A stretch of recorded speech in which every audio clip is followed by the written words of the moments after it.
So what's up guys, I am BlackOpsAmazing, welcome back to another zombies video on the channel, back to another Q&A where we take your questions from the comment section below to do with the zombie storyline, easter eggs and other things like that and answer them. So if you enjoy today's video, make sure you drop a like rate and of course if you want to, if not, it's totally fine. Make sure you are subscribed to stay up to date with the latest zombies content and also click that bell notification icon as well. And with that out of the way, let's get into it. Here we go. So there are plenty of questions to answer from you guys today, but the first one from Tyler Fugate says, BOA, why are there future weapons in old remastered maps? Well, really this question stands not just for old remastered maps, but pretty much all of the maps in BO3 and some of them in BO2 as well. Obviously in Black Ops 2 we had Origins, which took place in 1918, yet we had Black Ops 2 weapons in that map, we had futuristic weapons. Also in Black Ops 2 we had Mob of the Dead, which took place in the 1930s. Again, in that map we had futuristic weapons, besides from a few weapons that did belong in that era, but we had futuristic weapons in there. And then we go over to Black Ops 3, in which pretty much every map, Dryzen Draka, Gorod Karovi, Zetsubenoshima, they take place in around the 1940s, yet again we have futuristic weapons. Well, we know that the actual reason for this is because the games that these maps are in, Black Ops 2 and Black Ops 3, are both set in the future. BO2 I believe is in 2025. The campaigns for these games are both futuristic, and so instead of making whole new weapons for zombies, which would take a lot of time, there's no point in doing that. What they actually do is just take the weapons from the campaign and multiplayer and just add them into zombies instead of making a whole new set. It just makes sense. That's the actual reason. But if you wanted a reason that would make sense for the zombie storyline, well, we know that these weapons come from either the mystery box or chalk drawings on the wall, and we know that it's Dr. Monty that gives those to us. Every location that our characters go to, Dr. Monty gives us weapons for us to use, so this has something to do with him. Now this hasn't really been explained to us, so we don't have an actual explanation. I mean, I guess you could say maybe it has something to do with the fracturing of the universes. We know in our storyline many things are messed up. We have the Mob of the Dead plane in Shadows of Evil, we have the giant robot and the giant, things that aren't supposed to be there but are. You could say the same thing for the weapons. These futuristic weapons aren't supposed to be here, but due to the fracturing of the universes, interdimensional distortion, the timeline messing up, well, that's the reason for these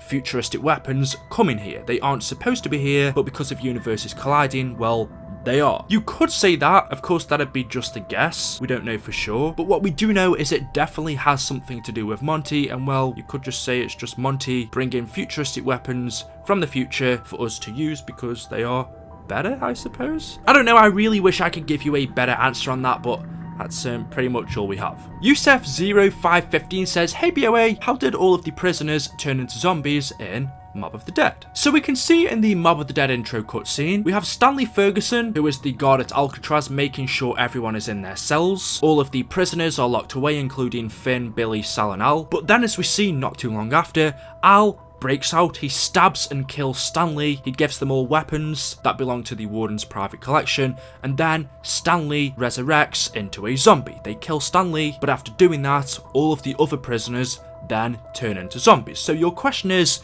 well, why does this happen? The Mob of the Dead intro seems to take place in reality, right? So why do all of the prisoners just all of a sudden turn into zombies? It doesn't make sense. Well, actually we know in real life, Stanley Ferguson didn't get stabbed. He didn't die, he is still alive. Yet we see in this intro, which seemingly looks like it takes place in reality, Stanley Ferguson does die, which means that this can't be in reality. And the only other state that we know is purgatory, which means that the Mob of the Dead intro from the beginning must take place in the afterlife. They kill Stanley in the afterlife, and then also in the afterlife we see the prisoners turn into zombies. I mean, it doesn't seem like it has anything to do with 115. It doesn't really work straight away, it usually takes place over time. And since Mob of the Dead takes place in a hellish iteration of Alcatraz, in the afterlife, the underworld, purgatory, whatever you want to call it, a place where the souls go, a place where the dead go, well, that would make sense and would also be the reason as to why zombies are here. The next question says, hey BOA, what is the city that is underneath Alcatraz? So many of you may or may not know about this, and if you do, you may not understand too much about it, and rightly so, because we really don't have much information on this. But yes, underneath Morgue City, there is another underground hidden city. This is in the room where you can find the Pack-a-Punch, but underneath there are buildings that go stories and stories high with loads of windows, doors. There are many more buildings in the back that you can't see due to the mist, or maybe that is smoke from the fire that could be burning down here. There is this orange tint to this area, which could be smoke from a fire that is burning deep down beneath here. But this is a very valid question because, like I said, I'm sure many of you will have noticed this, but you would have gone past it and not really thought too much about it because it's never really been spoken about. And we've never really been told as to what this place is. Why is this underground city? What is it all about and where does it come from? And the true answer is we don't really know. We know above ground we have Morgue City, which is in the United States. Underneath the city we can see all the pipes that would join everything up, but then as you go further down,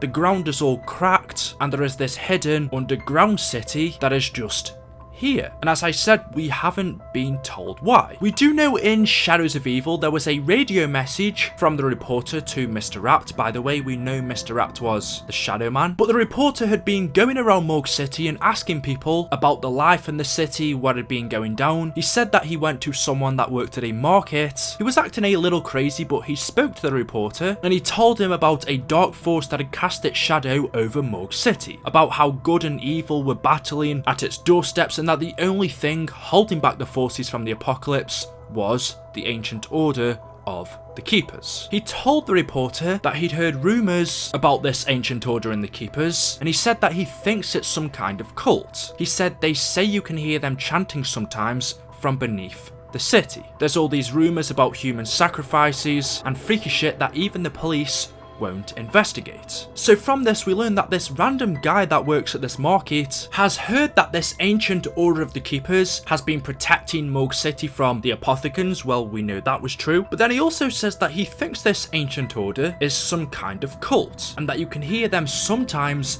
chanting from beneath the city. And what do we know is underneath Morgue City? Well, there's another city that's buried deep beneath, and this person's telling us that he thinks the Keepers were down here chanting. He thinks that they were some kind of cult. Well, that's kind of true. The ancient Keepers, I wouldn't say are really a cult, but they are part of the ancient order, and we can see all around this underground section, especially on the Pack-a-Punch, there are apothecan symbols. We do know that apothecans many years ago did used to be Keepers that got infected by the Dark Ether and then changed so much that they resembled nothing of their former selves, hence when they become the apothecans. But even the apothecans did used to be Keepers, and we can see, like I said, apothecan language all over this underground city. And since this person that works on this market is saying that he hears chanting under here, potentially from the Keepers, well, did this city belong to them? Did the Keepers used to live here? Is this where they stay whilst they're protecting Morgue City? We don't really know. I mean, in my opinion, Keepers are like these alien creatures. This underground city looks too modernized, looks too humanized. It looks like it would have been built by humans, in my opinion. But was this potentially the home of the ancient order? Did they stay here? I suppose that could be one theory. Maybe this is just simply a lost city. We do know, especially thousands of years ago during Roman times, there were cities, or should I say towns, that existed, buildings that existed during thousands of years ago that exist underground now in our modern time.